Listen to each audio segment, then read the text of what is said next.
This recipe is basically a version of the classic French steak à poivre, but with a couple of important changes to make it more suitable to restaurant service, specifically a thinner cut of meat so that it cooks faster, considerably less cognac to keep the cost down, and the use of both demi-glace and a concentrated powdered stock to provide the intense flavor that one expects in good restaurants these days. And before I get angry comments from someone, I want to mention that the use of a stock cube in this recipe came from a 3 Michelin-starred restaurant. So to do this, we need some kind of beef cube. You don't want to use a cheap bouillon cube. It's got to be something with some quality to it. And I know this is an unorthodox method, but it works, and we use it in restaurants all the time.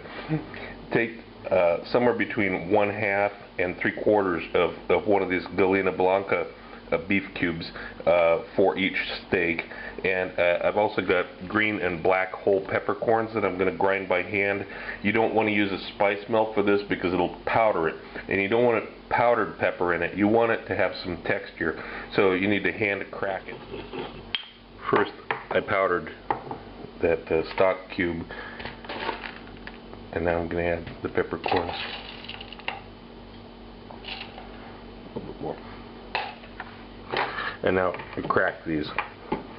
You don't want to pulverize them, but you don't want whole peppercorns in it either. And then you spread it out on a plate like this, and we turn our attention to the meat next. In order to make this economical and also to make it consistent, you get large pieces of meat like this, and you slice off your own steaks for this. Now I'm cutting this much thinner than most people would make this dish, because this is just a different version of it, that's all. And this particular piece we got here has got a chunk of fat in the middle that's not too desirable.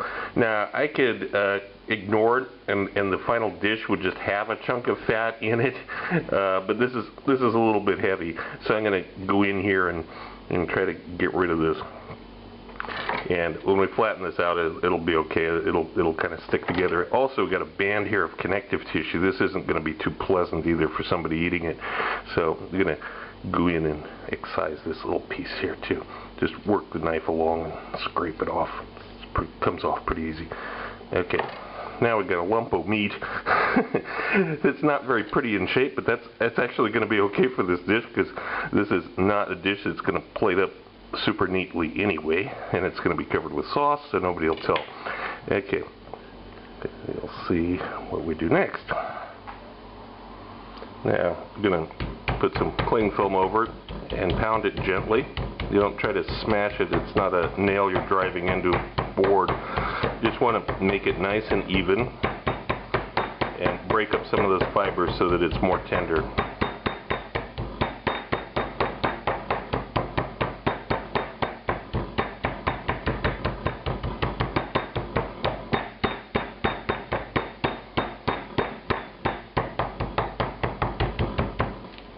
When you pull it up from the board, it regains its shape a little bit, and you're going to put it into this spice mixture here.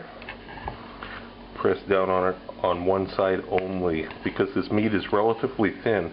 We're not going to put the spices on both sides. It'll be overwhelming.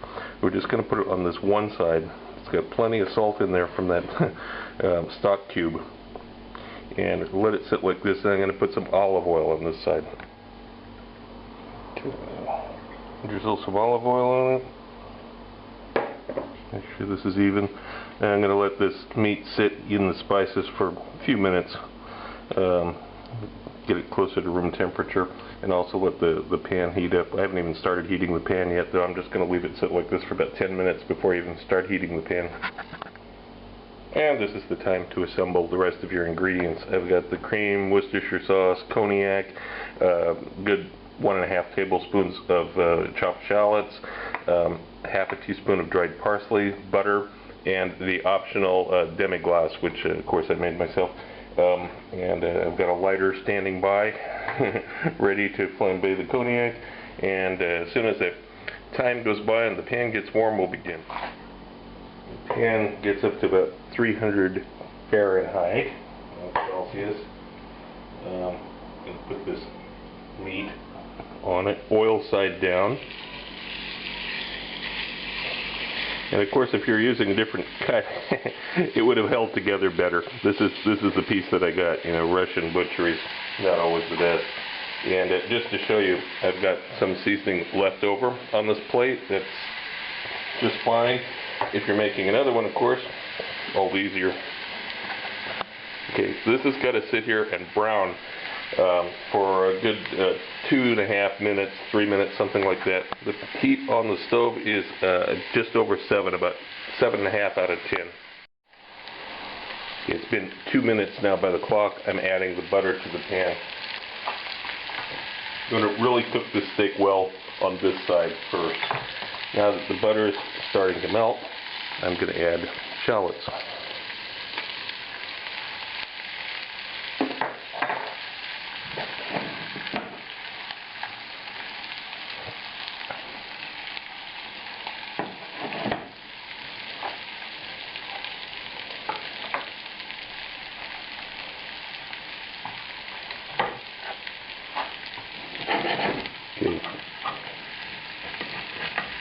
Now, flip it over.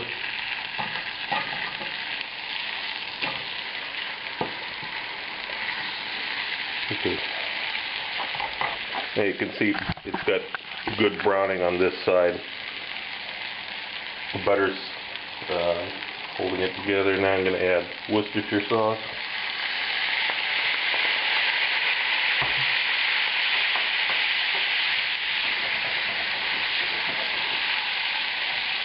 And then the cognac. Now the cognac is going to go over the top of the steak. And then I'm going to flambe it. Stand back when you do this.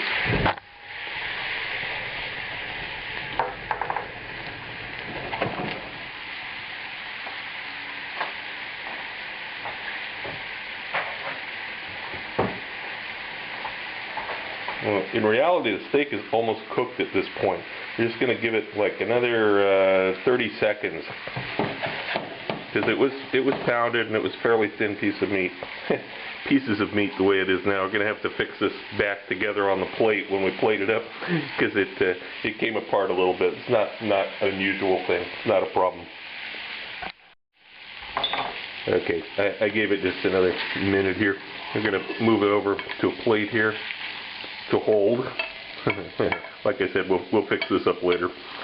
And now we can add some demi-glace. If you don't have this, you can add beef stock, or you can add water and some cream and the dried parsley.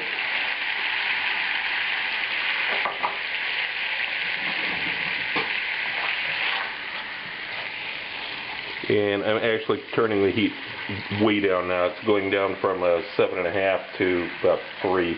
I just want to thicken this up a little bit. In fact, actually I'm going to turn the heat off completely, because it's got enough residual heat there. This is going to thicken up without any more serious cooking. Okay, we're actually about ready to plate. And by the way, use heavy cream for this. Don't use light cream, or it won't come together nicely. Okay, this is ready to plate now.